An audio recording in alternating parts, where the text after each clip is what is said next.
Hey there, my fellow author. I'm Sarah Elizabeth Sawyer, an old soul kind of writer living my dream as a full-time author and authorpreneur. But I didn't start out living a confident, creative lifestyle. I struggled with the fears and the mental and emotional barriers that so often plague writers at all stages of their author career. But the truth is that with the right knowledge, tools, and training, you can overcome those barriers. I'm here to teach you how I've developed a lifestyle that's allowed me to publish 19 books and counting. Each week, as you tune into the Confident Fiction Author podcast, you'll get clarity on the steps you need to take to advance your writing career.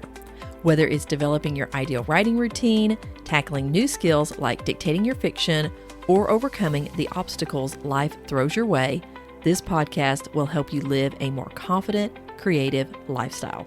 Let's get started. Hey there, my friend, and welcome to this week's episode of the Confident Fiction Author podcast. I'm your host, Sarah Elizabeth Sawyer, and today I want to share 3 things you can do to take care of your physical health as an author. Now, you probably know that I teach authors how to dictate their novels. When I started teaching that in 2023, I thought the main reason authors wanted to learn dictation or they would want to learn dictation was so that they could write faster. I know that's what initially drew me to dictation. I would hear authors racking up all of these thousands of words through just speaking and getting it done in half the time. I know for me personally, I doubled my writing speed whenever I went from typing to dictating once I trained myself to do dictation. And now I've taught dictation to thousands of authors. And what I'm hearing is that writing faster is taking a back seat to being the number one reason authors want to dictate. More and more, health is what is bringing authors to dictation. Now, while this episode isn't all about dictation, the conversations I've heard and the health conditions I see authors dealing with inspired me to share these 3 things that you can do to take care of your physical health as an author. So whether you're currently dealing with health issues that are preventing you from living your best creative lifestyle, or you're looking for prevention to potential health problems that plague authors, I hope this episode gives you some solid, actionable things that you can do to keep you in good physical shape as a fiction author. Let's get into it. The first way that you can take care of your physical health as an author is movement. Authors, on the whole, live pretty sedentary lifestyles, and especially if you're an introvert, you just don't get out and about much. And so just physical movement can be a challenge for us. And so what I want you to think about doing is setting a timer on your phone. So especially if you use the Pomodoro method for getting your work done or getting your writing done. And when that timer goes off and you're taking your break between your writing session, do some movement. Do some squats, do some jumping jacks. Just swing your arms up and down over your head if you can. And that's something my mama does a lot for her upper body movement, is she will just swing her arms up over her head and back down and just really get that blood flow pumping and getting oxygen to your brain. I'm doing it right now as I'm talking, I feel like I'm demonstrating it, although I know you can't see me, but it really does lift your spirits. But it is great physical movement and getting your heart pumping, getting yourself breathing. I don't know about you, but I find myself just holding my breath sometimes, especially when I'm at my computer. So getting some movements, set a timer, even if you're not doing the Pomodoro method, set that timer on your phone to remind you to just take a break and get some movement in. Another way that you can get movement in, and this is something that I did in 2020, I bought a standing desk and a treadmill to go under it. It's a treadmill designed to go under a desk, so it doesn't have arms and everything. And nowadays, there are so many options for getting a treadmill that will go under your desk, and it has changed my life. So it's not my primary desk. It's not the one that I do my podcast recordings from, although eventually I want to make that transition. I'm still working on my desk setup, but it is a place that I can take my laptop and just get on my treadmill, especially when I'm doing emails or like my author newsletter, communicating with readers, or doing editing. Those are great times for me to be on my treadmill desk and getting in 1 to 2 hours a day just of movement. It's not a workout. It's not cardio. It is just where I'm not sitting and I'm actually moving my body and making sure that I'm taking care of my health in that way. If you don't have the ability or the funds right now to set up a treadmill desk, which, like I said, it's becoming more and more affordable versus whenever I started in 2020, but just take a short walk, especially if you are in an area that the weather's nice. I know here in the US, in Texas, it's springtime. It's an amazing time to get outside and just take little short walks. It doesn't have to be around the block or your whole neighborhood. It may be just walking around in your backyard or walking around your house. Just making sure that you're getting in that movement throughout your day. And so, of course, I can't give any specific health advice and workout programs and all, but I just want to encourage that movement. And even if you are more sedentary or you're physically not able to get up often and move around, remember, you can swing those arms over your head. It doesn't have to be fast. It doesn't even have to be both of your arms. It can just be one arm. It can just be something that you're getting some type of physical movement for your body as an author, which again, we are just so sedentary in our lifestyles. And so incorporating that movement will truly help you to live your best creative lifestyle.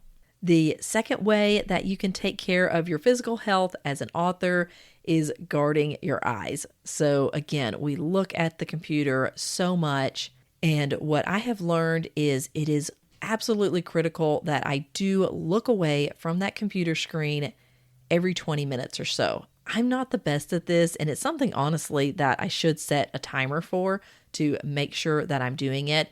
But again, I do dictate my fiction, so I'm not looking at my computer as much as some of us as authors, as what you might be doing as an author. But it is really great to just look away from your monitor every 20 minutes, even if you just do it every hour. I mean, just at some point, looking away from your screen. Hopefully you're getting up and moving every hour, and that's getting you away from looking at your screen, which during those movement times, that's probably a good time to not be looking at your phone, not be looking at your computer screen, even if you're kind of moving around your office, doing some jumping jacks. Like, don't just turn on a video and start watching it. Get your eyes away from your screen during those break times and during those movement breaks, and then also just looking away for 20 seconds every 20 minutes from your computer. That's one of the formulas that I've heard. Another thing is, if you do have not great eyesight like me, there is something called active focus, and that's where you're just like focusing on an object at a distance away and letting your focus go into that and your distance and kind of moving your eyes back and forth. So there's a lot of things you can get into with eye health, but for us as authors, it's just really important that we guard our eyes and give them that rest and those breaks that they need.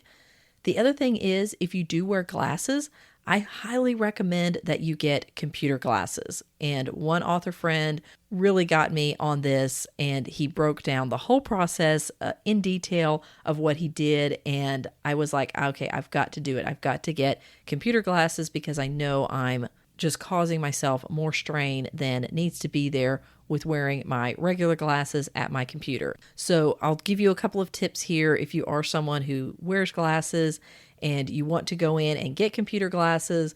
Whenever I did this, I followed my author friend's instructions, and he said to measure, like physically measure with a measuring tape, the distance from your eye to your computer screen. And when I did that, and when I went in to get my eye exam, and I told them I wanted to get computer glasses, and I gave them the measurements, they were just shocked. Like, I was the first person who had come in to get a prescription for glasses to wear at their computer, I was the first person who had actually measured the distance from my eyes to my computer screen. And so they were really impressed with that. I don't know if it's impressive to other optometrists and all, but it was to mine. And so if you wear glasses and you want to get a prescription for computer glasses, measure that distance from the screen to your eyes so that you can give that to them and get the right prescription. So that's the second way that you can take care of your physical health as an author, is to guard your eyes by looking away from your screen every 20 minutes or so and getting computer glasses if you wear glasses. The third way that you can take care of your health as an author are stretches. I love doing my stretches every morning. I have a stretching routine that I do. It takes me about 10 minutes. And it stretches all parts of my body, including the ones that I have to I tend to get stove up with as a writer and being at a desk so much. Even my treadmill desk, because I still tend to get hunched over with it. So I'm really stretching my wrist and my arms and my back. I do my legs. I want to say on this, though, again, I feel like I need to give a lot of disclaimers when you're talking about physical health. I am not a physician. I'm not a physical therapist. I'm not in any way giving any kind of medical advice. You will want to work with your doctor or with a health coach in what you need to do specifically for your body. You can also go to YouTube University and learn tons of ways of doing stretches, and putting together your own routine that works for you is also possible. That's what I did.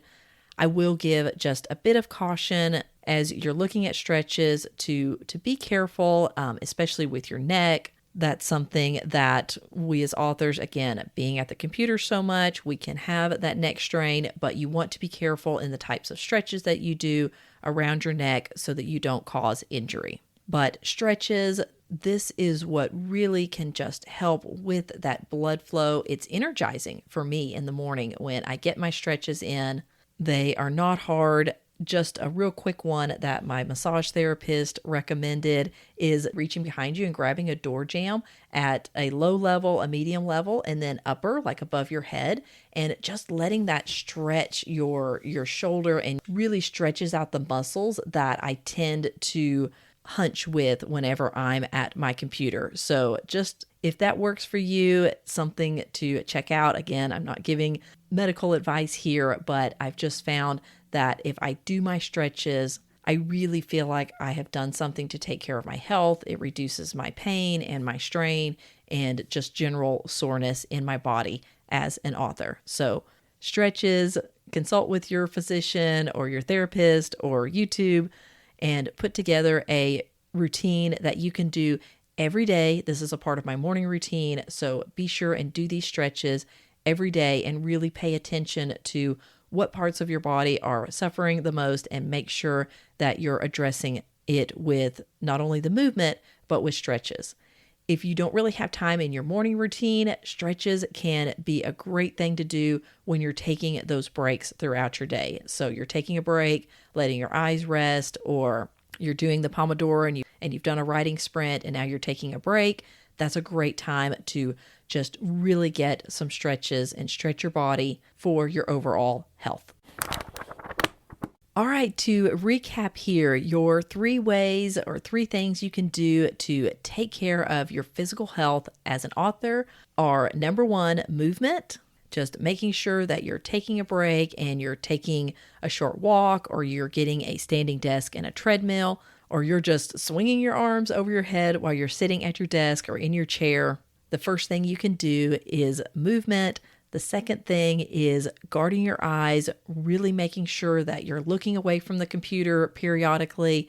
And if you wear glasses, go ahead and invest the time and the finances into getting computer glasses for the health of your eyes.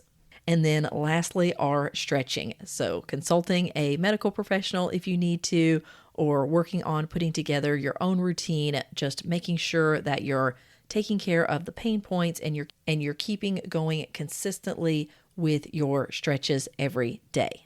Now, I will say that all of these 3 things that you can do to take care of your physical health as an author can be done while you're writing if you choose to master dictation to write your words.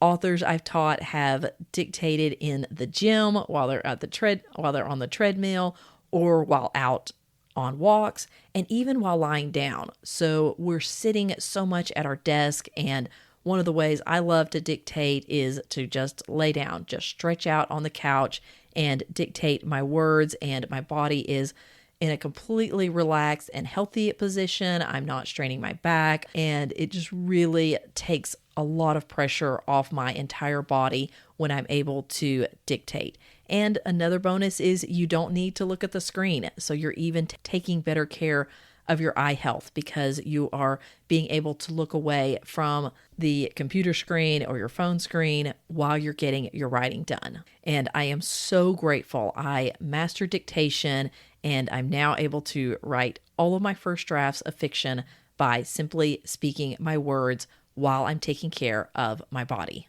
And so that's why I wanted to say this episode wasn't going to be all about dictation, but health is really becoming the number one reason authors are being drawn to dictating their stories. You're taking care of eye health, wrist health, your back, your neck. You're able to move while you're getting your words written. And there are just so many health benefits to dictating your words versus sitting down and typing them.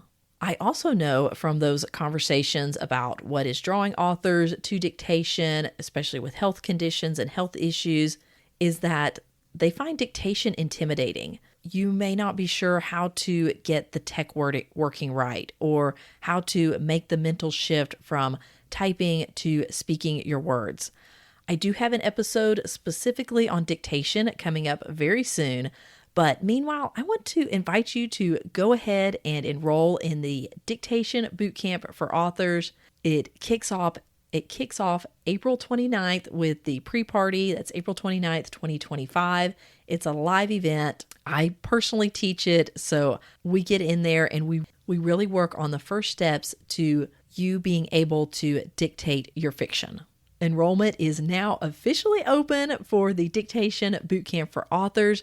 This will be my 7th boot camp, and I have seen hundreds of authors go through these boot camps. I've seen authors go from doubting and being pretty sure that dictation was not going to work for them to actually being able to take the first steps with dictating and realizing this dream of speaking their words is actually within reach. So if that is you, if you have felt intimidated about the idea of dictation, but it's something you really want to make the shift from typing your words to speaking them, I want to invite you into the Dictation Bootcamp for Authors. It is beyond these 3 things that I outlined that you can do to take care of your physical health. Dictation is the umbrella for all of that, because you can do all of these things while you are still writing. And so the health benefits, becoming a healthier author, living your best creative lifestyle, I just believe dictation can be a vital part of that. And if you've tried dictation in the past and failed to make the transition from typing to dictation, I hear you. That was me to a T for several years.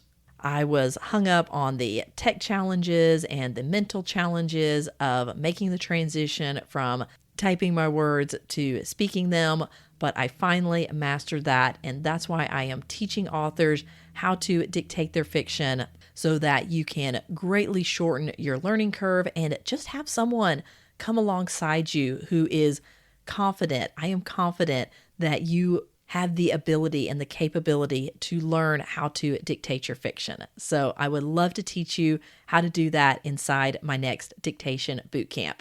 Again, that kicks off on April the 29th, 2025, and you can enroll for just $37 in this live 3-day event. It's just $37, and that's over at fictioncourses.com/dictation bootcamp.